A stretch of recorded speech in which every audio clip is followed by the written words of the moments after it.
So Wes Anderson's latest film is now in theaters. What did I think of the Phoenician Scheme? Hey guys, it's Brian. Welcome to the awards contender. It's time for my no spoiler review of the Phoenician Scheme, written and directed by Wes Anderson. To be honest, I've run a little cold on Anderson the last few years. I did not like The French Dispatch at all, and I was underwhelmed, I'd say, by Asteroid City 2 years ago.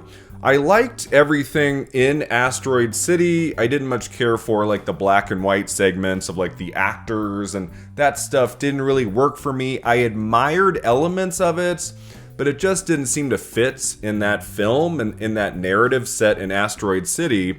Now we get to the Phoenician Scheme, where, to be honest, I didn't have very high expectations. I didn't hear a lot of great things out of Cannes where this premiered, and some people I trust gave it mixed reviews, so I thought, well, this will probably be as good or so as Asteroid City. I am very happy to report the Phoenician Scheme worked for me. I found this to be a very funny and delightful movie, so much creativity and some truly fantastic performances. It's very imperfect. Some sequences I like more than others.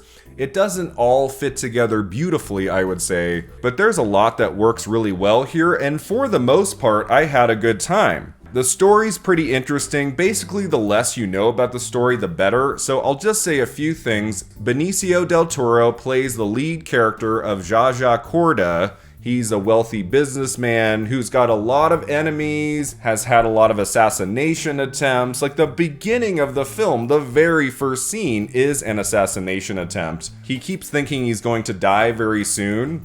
And so he's got like a bunch of kids, but one daughter named Liesl, played by Mia Threapleton. She is a nun who doesn't know him very well, but she agrees to go see him mostly because she wants to know if he killed her mother, but she is there so that he can make her like the sole heir to his estate. On a trial basis, he wants to spend a few days with her, but this is the plan because he does think his days are numbered, and eventually they go on a mission to track down like her uncle, who may or may not have been the man who killed her mother and who seems to be targeting Corda. And coming along for the ride is a tutor that Corda hired to like learn more about things, and he wants to be as educated as possible. So he's hired this tutor, Bjorn, played by Cera, who along their journey he entrusts with something that's very meaningful and important to him. And these three characters build a camaraderie together that seems pretty unexpected at first,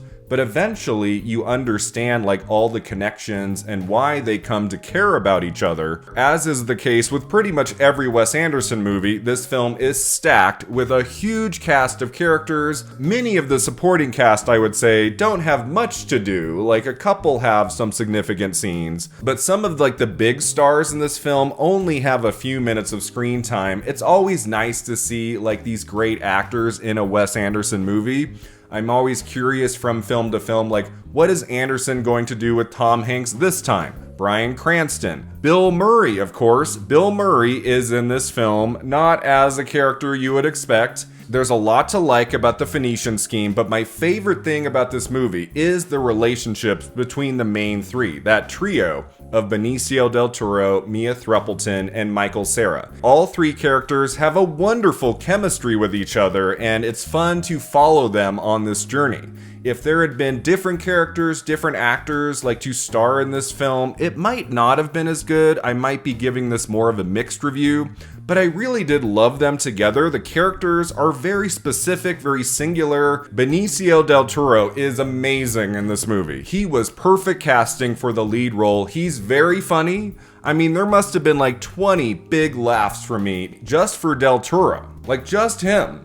Like, he really sinks his teeth into this role, and he makes it really quirky and fun, but there is like this gravitas to him. It's not just silly. There is some emotional weight to this character. He's been through a lot, and, you know, maybe I don't see eye to eye with like everything he believes in and stuff, but he does come to really care about his daughter. Liesl does seem to be like a pawn in his giant scheme at first, but then they really do develop this nice bond together, this father-daughter story that you don't see too often in Wes Anderson's work. that element to the screenplay, I would say, not having been like explored very much by Anderson since the Royal Tenenbaums, Gwyneth Paltrow and Gene Hackman. So Del Toro is great in this, very funny. I was happy to see him lead a Wes Anderson movie. It was inspired casting, I would say.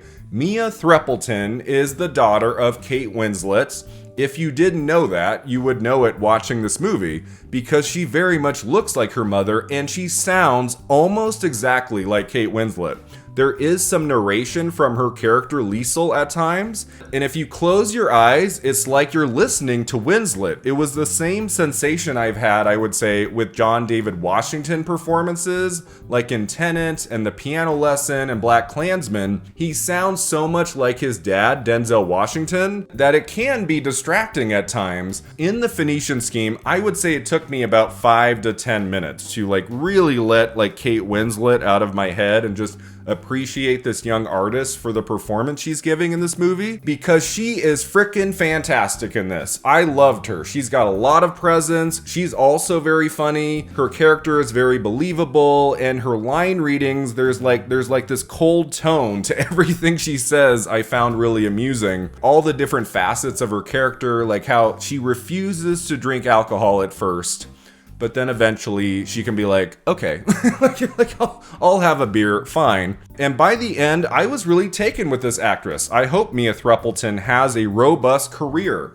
I mean, obviously, like being the daughter of Kate Winslet, she was always going to be talented, I would say. That was going to happen. I know she's been in some other things. Like, she did something with Kate Winslet, I think, in Britain. And then she's been on a television show. I haven't seen her in anything until this movie.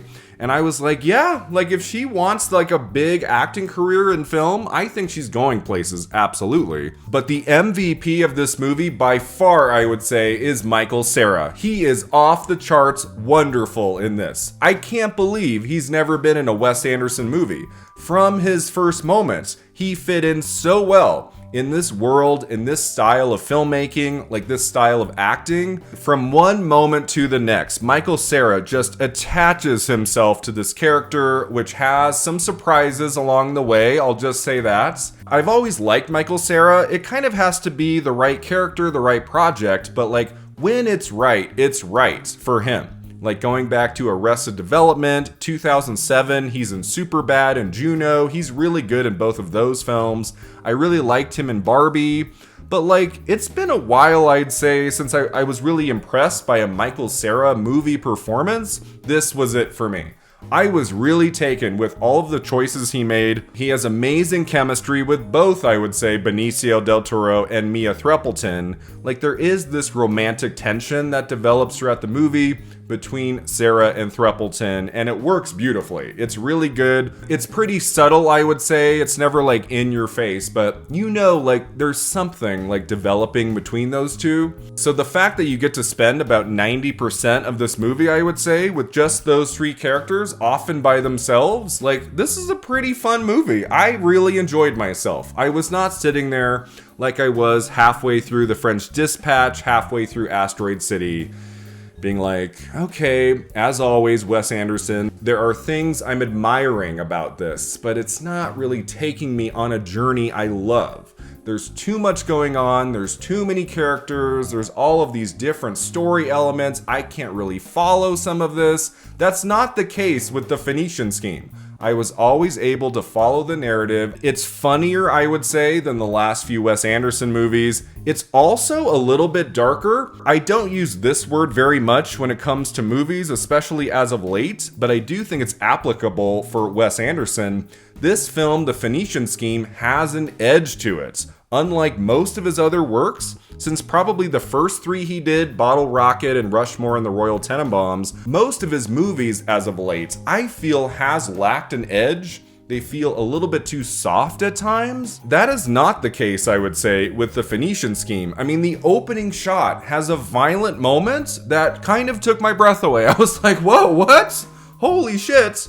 And then like throughout the film, like sprinkled throughout, there are these moments of menace from some characters, some assassination attempts and things. I felt like Wes Anderson was going a little bit more adult with this one than he has in the last few, and I appreciated that as well. The supporting cast in the Phoenician Scheme is kind of a mixed bag. I think the two best of like the smaller characters are Riz Ahmed and Benedict Cumberbatch. The less you know about Cumberbatch's role in this, the better, but I'll just say he is worth the wait. Holy cow. Some of his longtime, like, stable of actors we've seen in a bunch of Wes Anderson movies get very little to do, and it's sometimes it does feel like, okay, they're just here in this scene, so they can just be in another Wes Anderson movie. I felt that way with especially Tom Hanks and Bryan Cranston. They're very briefly in this, and I often like or love Scarlett Johansson in the movies, I would say. I did feel like she was very miscast in this. I don't think Johansson gives a very good performance in the Phoenician Scheme.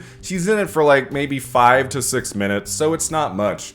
But like from the beginning of her character's appearance, and I was like, this doesn't feel right to me. I do think she was miscast. And I would say there were some moments in the middle half hour of the movie I found to be kind of slow. It takes its time a little bit. I'm happy the running time of this is about 1 hour and 40 minutes. If this had been 2 hours plus, it might have been too much. There is a lack of energy at times. A few of the scenes go on too long. There was enough in this movie, I'd say, that kept it from getting to an 8. I mean, I was coming close at times. I thought maybe I could give this an 8 out of 10. It's not quite at that level. It's not like Wes Anderson's best. I wouldn't rank this at the top or near the top, I'd say. I am making a Wes Anderson ranking video. That is coming in a few short hours, because over the last 3 weeks, I watched every feature film he's directed, and especially the last few nights watching The French Dispatch and Asteroid City again, I was like, I don't know, man. Like, this isn't a run of his I'm super happy with, but I'm glad to say the Phoenician Scheme, for me at least, is a return to form. Now, I must tell you this. I saw this film in a morning screening with about maybe 20 to 30 people in the theater. I would say I laughed out loud at the Phoenician Scheme at least 25 to 30 times throughout the movie. Like, this is an often very funny film. It's got some visual gags that work beautifully, and so I was laughing out loud a lot. I never heard a single laugh from anyone else in my theater. Like, they were just dead silent for the entire movie. And so I did get the sense that the people around me were not really responding well to the Phoenician Scheme. I don't think many of them liked it because there are some very funny moments, and I'm laughing out loud, and I'm like, no one else is laughing. Like this moment with an arrow. I'll just say that, an arrow. Like it's very, very good. And I'm like, why is nobody laughing along with me? So what I'm trying to say is maybe you won't like the Phoenician Scheme as much as I did. If you're a big Wes Anderson fan, maybe you will think this is near the bottom of the ranking of his films. I think it's absolutely in the middle and a little bit above that. I had such a better time at this one than his last two films. Like, I really didn't care much for those last two. I enjoyed the Phoenician Scheme pretty much the whole way. I really like this one. Now, do I think it's going to be an Oscar contender? No. I think because of the release date, Asteroid City came out in June 2 years ago, and I feel like that had about as good as a reception as the Phoenician Scheme has had, and Asteroid City did not go on to get any Oscar nominations. Now, there is the new category Best Casting. Could the Phoenician Scheme get into Best Casting? Maybe. I mean, I do think as of this moment, outside of like maybe like a production design nomination or something, the production design in the Phoenician Scheme is fantastic. It would be deserving of an Oscar nomination, but I don't know. I feel like this movie needed to open in like November or something to be in the awards conversation for next year. I think outside of Best Casting, maybe nothing's going to happen. Now, if I could give this movie one Oscar nomination, what would it be? I thought about production design, I thought about casting. I would give it Best Supporting Actor for Michael Cera. Again, he is phenomenal in this. His character takes some twists and turns I did not expect, and he handles it beautifully. I was really taken with this comic performance from Cera.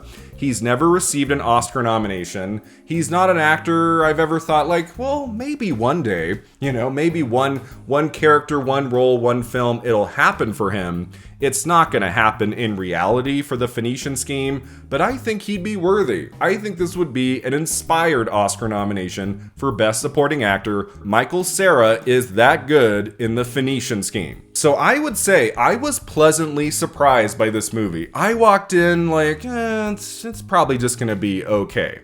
It's not a great film. I can't quite give it an 8 out of 10. But like, it's close to like 7.5, I would say. If I want to up it from 7 to 7.5, which I'm going to do, why the hell not? It's absolutely at that level, I would say. I would recommend this one. I didn't recommend the last two. I would recommend the Phoenician Scheme. It is, for me, Wes Anderson's best feature film since the Grand Budapest Hotel. I would give the Phoenician Scheme a 7.5 out of 10. Thanks so much for watching and subscribing, and let me know in the comments below what did you think of the Phoenician Scheme, and I'll see you next time at the Awards Contender.